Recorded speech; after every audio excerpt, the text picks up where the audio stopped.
Texas Hill Country, one word, incredible. This is Daryl and Erin on Travel with D&E. So Erin and I decided to go ahead and plan our vacation around the Texas Hill Country, and we did just that. Using Fredericksburg as a jumping off point, we decided to make a day trip over to Mason and Menard, which includes Fort Mason, Presidio de San Saba, Fort McKavett, and other points of interest. It was a really cool trip. It was about 100 miles to get to Fort McKavett, which was our longest extent out from Fredericksburg. You see the really cool dog? He's checking us out big time. Now we're crossing the Llano River on our way to Mason. Mason is known as the gem of the hill country and the only place in Texas where you can find Texas topaz in nature. In fact, the largest gem quality topaz in North America came from Mason County. The first settler was in 1846. After the U.S. Civil War, returning Confederate veterans and German ranchers clashed in 1875 over cattle rustling and other crimes. Those resulting killings were known as the Hoodoo Wars. While in Mason, there are a couple of must-see sites. First off is the Seaquist House. This house is a unique 19th century hill country landmark and is the oldest standing mansion in the entire state. In 1887, Reverend Thomas Broad began constructing this handsome two-story sandstone house north of Mason's Courthouse Square on Comanche Creek. It received a Texas State Historical Marker in 1974 and is listed in the National Register of Historic Places. The Broad Street Bridge is just a walk down from the Seaquist House.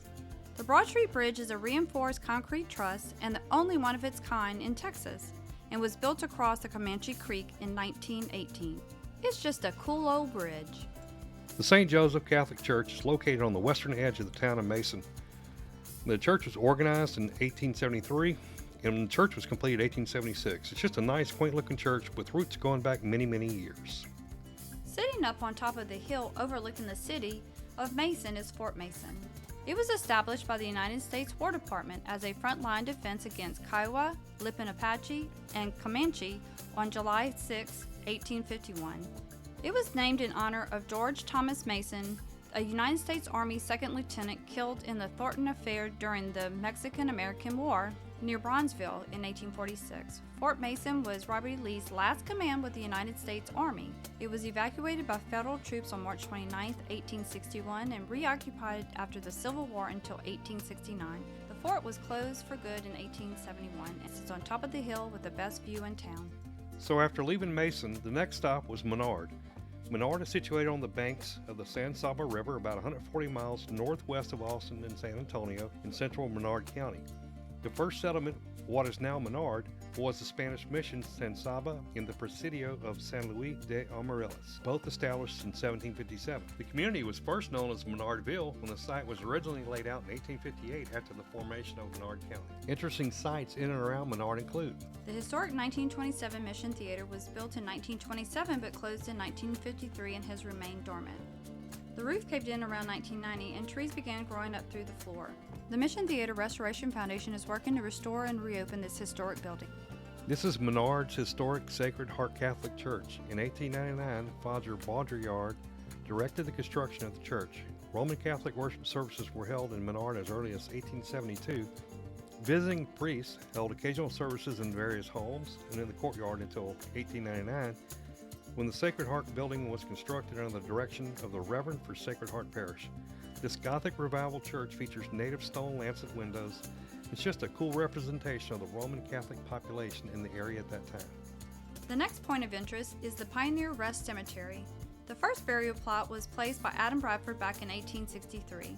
As the town and cemetery grew, the city bought some additional land. In 1904, the fence surrounding the cemetery was built with stone from the old courthouse and jail.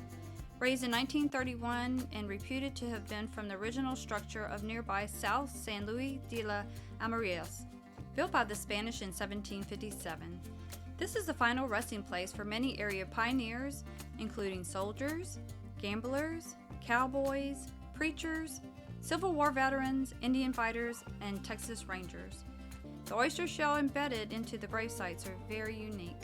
If you like this content, do me a favor, go ahead and subscribe, like that video, and check out our other video on Fredericksburg as well as the whole playlist on our Texas Hill Country.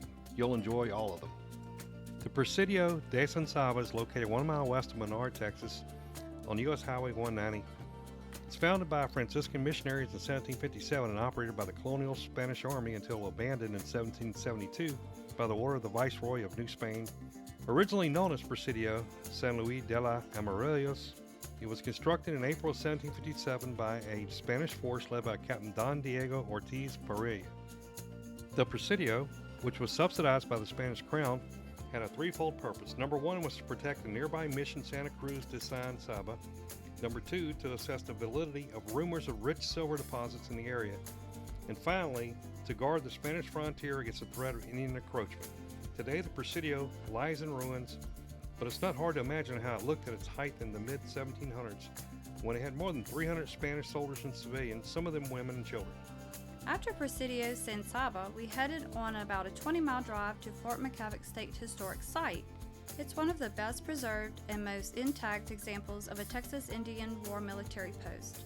In March 1852, the 8th U.S. Infantry established Fort McKavett to protect West Texas settlers and serve as a rest stop to California-bound immigrants. In 1859, Fort McKavett was abandoned due to the decline in warfare with Native Americans. In 1868, it reopened as a military post when hostilities between local Comanche Indians and the settlers increased after the Civil War. From 1868 to 1883, Fort McKavett served as a major supply depot, providing food and provisions for most of the military campaigns, scientific and mapping explorations, and other forms of forts in West Texas. In 1883, soon after the Army left, settlers began to move into the vacant buildings, and the town of Fort McKavett was born.